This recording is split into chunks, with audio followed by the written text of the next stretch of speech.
열왕기하 15장입니다. 여러분이 보셔야 될 본문은 15장 1절에서 16장 20절까지가 되고요. 16장 20절까지는 사실은 16장보다는 오늘은 15장에 좀 집중해서 보려고 하는데, 왜냐하면 북이스라엘의 멸망에 대한 이야기까지 보게 될 겁니다. 그리고 이제는 15장 32절 이후로는 우리가 유다라는 땅에 남은 사람들에 대한 이야기를 좀 보게 될 텐데, 오늘 15장 이야기 중에 15장 23절부터 31절까지 같이 한 목소리를 읽겠습니다. 15장 23절에서 31절까지.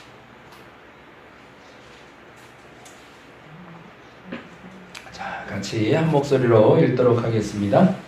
유다의 왕 아사랴 제50년에 무나헴의 아들 부가히야가 사마리아에서 이스라엘의 왕이 되어 2년간 다스리며 여호와께서 보시기에 악을 행하여 이스라엘로 범죄하게 한 느바스 아들 여로보암의 죄에서 떠나지 아니하니라.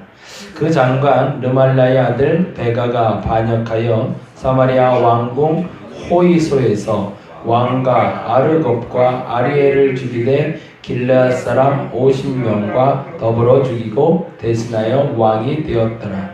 부가히야의 남은 사적과 그가 행한 모든 일은 이스라엘 왕 역대지략에 기록되니라. 유다의 왕 아사랴 제52년에 르말랴의 아들 베가가 이스라엘 왕이 되어 사마리아에서 20년간 다스리며 여호와께서 보시기에 악을 행하여 이스라엘로 범죄하게 한 느바스의 아들 여로보암의 죄에서 떠나지 아니하였더라. 이스라엘 왕 베가 때에 아스루 왕 디글랏 빌레셋이 와서 이온과 아벨벳 마아가와 야노아와 게데스와 하솔과 길르앗과 갈릴리와 납달리 온 땅을 점령하고 그 백성을 사로잡아 아스루로 옮겼더라. 우시아의 아들 요담 제20년에 엘라의 아들 호세아가 반역하여 르말랴의 아들 베가를 쳐서 죽이고 대신하여 왕이 되니라. 베가의 남은 사적과 그가 행한 모든 일은 이스라엘 왕 역대지략에 기록되니라. 아멘. 여기까지가 이제 북이스라엘에 대한 기록입니다. 남유다와 북이스라엘에 대한 이야기를 계속 나누고 있는데요. 열왕기 상하를 보면서 북이스라엘에 대한 이야기를 중심으로 본다고 그랬잖아요. 그래서 이제 내일부터 보는 본문에는 이제 유다의 왕, 마지막 왕으로 여겨져요. 실질적인 그러니까 왕으로서의 역할을 충실히 감당한 히스기야 이야기를 쭉 살펴보게 될 거고요. 그래서 남유다의 멸망까지 우리가 보게 될 건데, 그 전에 15장 31절까지의 마지막, 정확히 말하면 722년경에 북이스라엘이 멸망하는 때의 왕이었던 호세아까지의 이야기를 잠깐 보게 됩니다. 잠깐 그 왕들의 이름을 조금 동그라미를 좀 치면서 가면 좋겠는데요. 이렇게 한번 볼까요? 15장 1절 한번 보겠습니다. 15장 1절 같이 한번 읽어보겠습니다. 이스라엘 왕 여로보암 제27년에 유다 왕 아마샤의 아들 아사랴가 왕이 되니 라고 되어 있잖아요.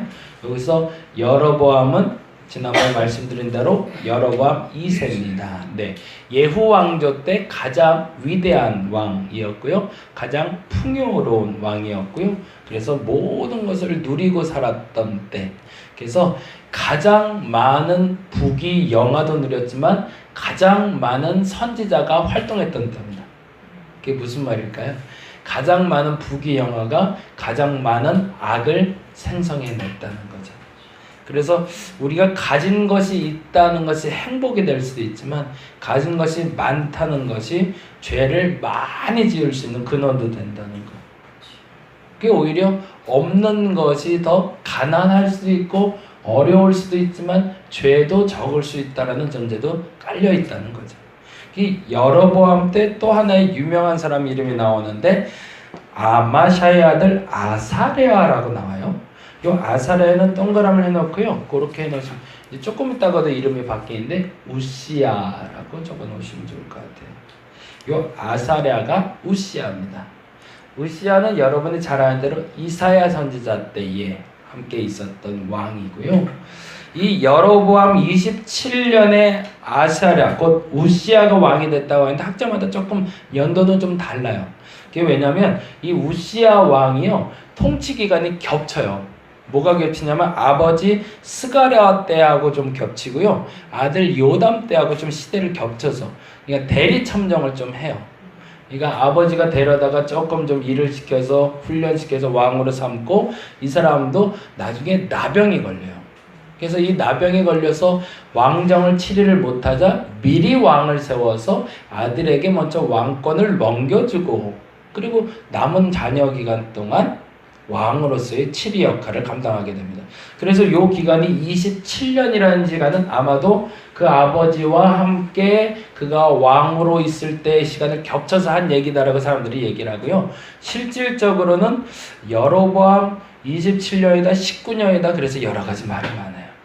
그 기준에서는 여러분이 학자들의 얘기에 그냥 인정해주고 봐주시면 될 것 같고 지금 말씀드린 이 여로보암과 아사랴가 중요한 이유는 사실은 북이스라엘의 가장 위대한 왕이었던 여로보암이 27년 이상을 치리했다는 것과 그리고 이 아사랴라는 사람이 도대체 몇 년을 치리하는지를 보는 데 목적이 있습니다. 한번 볼게요. 2절 말씀 같이 읽어봅니다.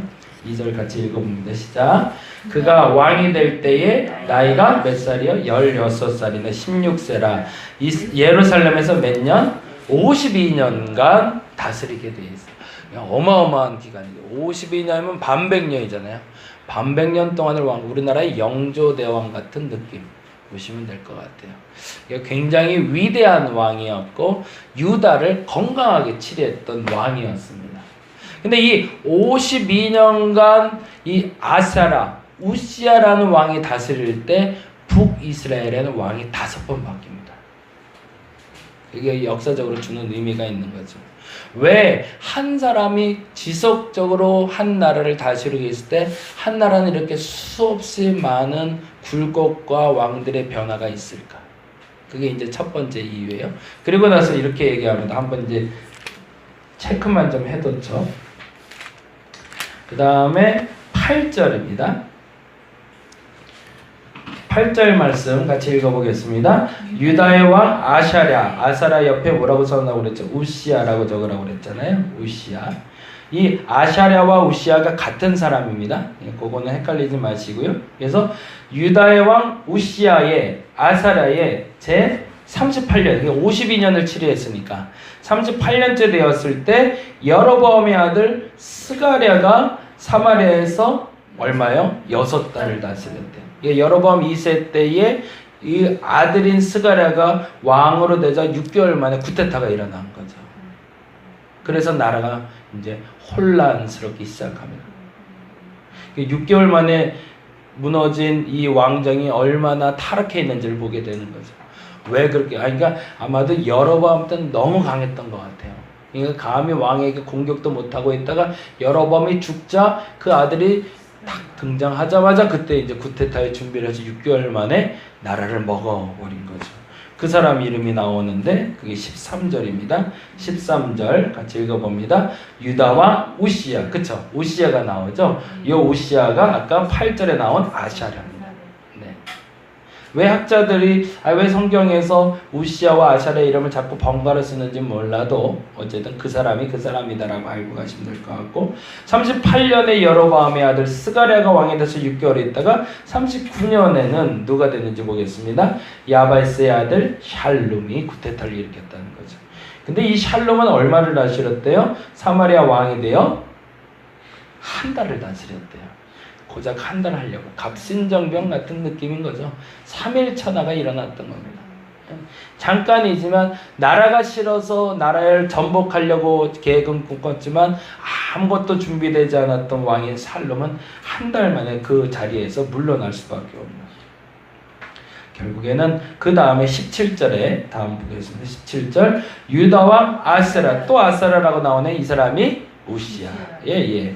유다 왕 우시야 39년에, 그러니까 그 해죠. 한 달밖에 안 했으니 39년에 가디 아들 무나헴이 이스라엘의 왕이 되어 이제는 10년을 다스립니다. 근데 요 한 달짜리 6개월짜리 왕들에게 또 머물고 있는 단어가 있네요. 그게 바로 9절인데 같이 한번 봅니다. 9절. 그 조상들의 행위대로 여호와 보시기에 악을 행위대로. 이 말이 참 무섭죠. 그 조상의 한 그대로 여호와 보시기에 악을 똑같이 행하고 있대요. 얼마를 했는데도 6달을 치리하는데. 17절에 무나헴이라는 사람은 10년을 치리합니다. 그런데 또 쫓아오는 단어가 있는데 18절입니다. 같이 읽어봅니다. 여호와 보시기에 악을 행하여 이스라엘로 범죄하게 한 느바세 아들 여로보암에 대해서 평생 떠나지 아니었대요. 왜 끊지 못하는지 자주 늘 일어나는 것도 중요하지만 끝까지 이것만은 놓지 말아야겠다고 붙잡고 있었던 게 그 여로보암의 죄였던 거죠. 왜 이렇게 이들을 괴롭혔을까? 그럼에도 불구하고 왜 붙잡고 있었을까를 우리는 좀 묵상해 볼 필요가 있죠. 그 다음 왕이 23절입니다. 23절 같이 보겠습니다. 유다의 왕 아샤랴, 역시 우시야 제50년에 무나헴의 아들 부가히야가 사마리아에서 이스라엘의 왕이 되어 2년간 다스리며, 끊임없이 전쟁의 소용돌이 속에서 북이스라엘에 흘러가고 있습니다. 그런데 또 쫓아오는 단어가 있네요. 그렇게 구테타를 일으켰으면 개혁이잖아요. 근데 개혁에서 하지 못한 게 24절입니다. 읽어봅니다. 여호와께서 보시기에 악을 행하여 이스라엘로 범죄하게 한 느바세 아들 여로보암에 대해서 또 떠나지 아니한 거죠. 그 다음에 마지막 왕, 이제 유일하게 마지막 왕이라고 여겨진 사람이 27절에 베가와 호세아인데 27절 봅니다. 유다의 왕 아샤라, 역시 우시야. 우시야 52년. 우시야가 아까 몇 년 동안 통치했다고 그랬죠? 52년 동안. 그러니까 유다의 왕 우시야의 통치 말년까지 끊임없이 반복돼서 4명의 왕이 바뀌게 되는데 한 달짜리, 6개월짜리, 그리고 10년짜리 그 왕들이 다 흘러가고 베가라는 왕이 들어서서 비로소 이스라엘의 왕이 되어 사마리아를 이 사람은 20년을 다스렸대요. 20년을 다스리던 한 달을 하든 6개월을 하든 또 똑같이 28절에 같이 읽어봅니다. 여호와께서 보시기에 악을 행하여 이스라엘로 범죄하게 한 느바세 아들 여로보암의 죄에서 떠나지 아니하였더라. 이제는 거기다 이제 더 이상 나오지 않을 단어이기 때문에 가로하고 이렇게 써놨어요. 나라고 좀 적어놔 주시면 좋겠어요. 그리고 나중에 한번 묵상해 보세요. 무슨 말이냐면 이들은 끊임없이 세상을 바꾸겠다고 얘기했지만 자신을 바꾸진 않았다는 얘기예요. 여로보암의 죄에서 떠나지 않았다는 얘기는 백성들이 바뀌기를 원하고 나라가 바뀌기를 원하고 그래서 왕을 바꾸곤 했지만 스스로는 바뀌지 않았기 때문에 결국에는 심판받았다라고 얘기하고 있는 겁니다. 여러분이 세상을 바꾸기를 원한다? 물론 좋은 일이죠. 여러분의 주변이 바뀌기를 원한다면 내일 먼저 해야 될 일이 뭐냐면 내가 바뀌어야 됩니다. 근데 끊임없이 이들이 왜 이렇게 굴곡많은 세상을 살고 있는가? 왜 변하지 않는가? 왜 우리나라는 계속 이렇게 구테타가 일어나는가? 그 질문에 대해서 역사가는 그렇게 대답하고 있는 거야. 네가 바뀌지 않은 거야. 너 자신이 바뀌지 않은 거야. 그리고 아주 재미난 단어인데요. 요거는 좀 동그라미만 해놓을까요? 11절. 거긴 줄을 좀 쳐놨죠. 여기에는 원어에는 빠진 단어가 있어서 그래요. 11절 같이 읽어봅니다. 스갈의 남은 사적은 이스라엘 왕 역대지작에 기록되니라. 거기다 줄을 쫙 쳐주시고요. 26절. 26절 읽어봅니다. 부가히야의 남은 사적과 그가 행한 모든 일은 이스라엘의 왕 역대지략에 기록된. 거기도 줄을 좀 쳐주시고요. 31절 같이 읽어봅니다. 베가의 남은 사적과 그가 행한 모든 일은 이스라엘의 역대지략에 기록된. 거기다 줄 쳐. 이게 공식이라고 얘기하는데 등극 공식이자 죽음 공식이라고 얘기합니다. 학자들이. 왕이 들어설 때, 왕이 왜 죽을 때, 그거에 대해서 사적과 모든 일은 이스라엘 왕 역대지략에 되니라라고 그게 공식이라고 적어놨는데 그 앞에 붙은 단어가 있어요. 공통적으로 11절, 26절, 31절에 해석되지 않은 시브리어 원본에 보라라는 단어가 들어가요. 보라, 좀 봐라. 이들이 왜 멸망하는지 보라, 보라, 보라. 제발 좀 봐라 라는 얘기가 behold라는 영어 단어가 들어가 있습니다. 좀 봐라. 왜 왕들이 무너지고 있는지, 왜 왕자가 그렇게 짧게 유지되고 무너질 수밖에 없는지 보라. 왜라고 그랬죠? 내가 변하지 않기 때문에. 왕 스스로 변하지 않는데 세상이 변하겠느냐? 보라. 왕이 변하지 않는데 세상이 변하느냐? 보라. 라고 이야기하고 있는 겁니다. 저와 여러분에게 일어나는 일에 공식이 있습니다.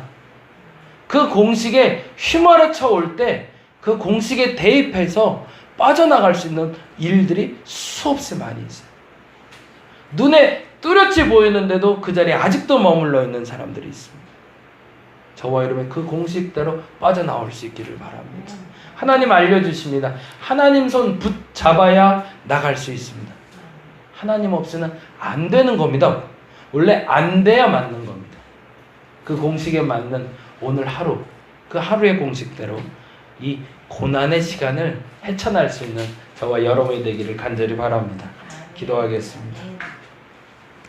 다 어렵다고 얘기합니다. 그런데 이상한 건 이 어려운 시기를 순항하는 사람이 있습니다. 풍랑을 만나도 평탄하게 가는 사람이 있고 바다가 잔잔한데도 헤엄도 못 치는 사람이 있습니다. 뭐가 다를까요? 공식을 모르고 있습니다. 성경은 말합니다. 좀 봐라. 좀 보고 깨달아라. 네가 변하지 않는데 세상이 변하겠느냐? 그 말의 의미를 알게 하여 주옵소서. 사람을 탓하고 상황을 탓하고 원망하는 것 이제 그만하게 하여 주옵시고, 그 사람 때문에 안 되는 것이 아니라 그 상황 때문에 안 되는 것이 아니라 내가 아직도 과거의 그 모습 그대로 변하지 않았기 때문에 안 되는 겁니다. 하나님, 내가 변하게 하여 주옵소서. 하나님 앞에 온전히 드려지게 하여 주옵시고, 이제는 똑같은 죄 때문에 똑같은 실수를 범하는 것이 아니라 그 구덩이에서 빠져나오게 하여 주시옵소서. 감사합니다. 고마우신 예수님 이름으로 기도드렸습니다. 다 같이 기도하고 돌아가도록 하겠습니다. 빠져나오게 하여 주시옵소서.